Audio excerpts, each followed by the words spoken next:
Harvard has made all these statements in the past year and made all these surface level cosmetic changes to the policy, but in practice, the way that they do things really hasn't changed at all.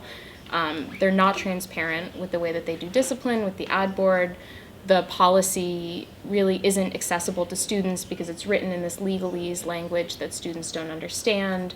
We haven't seen any changes to the way that the university administers things like academic accommodations or residential accommodations for survivors.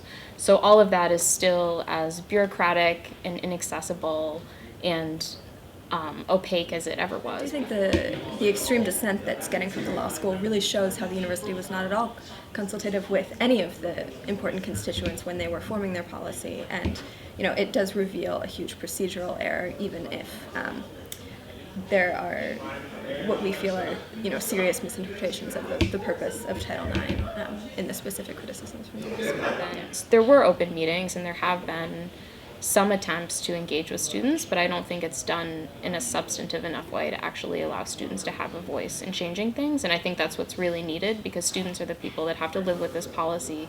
They're the people who have it affect their everyday life, and I think that the university needs to respect that and to work towards giving students more opportunities to have input, because I think students have good questions and they have good ideas, and that is something that the university should take advantage of.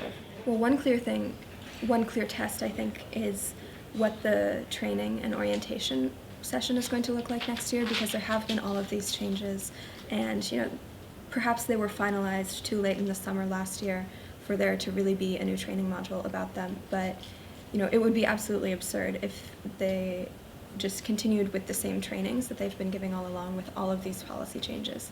And so I think we would really like to see a clear effort of good faith to inform the incoming students about the status quo on campus and what the expectations are for their behavior.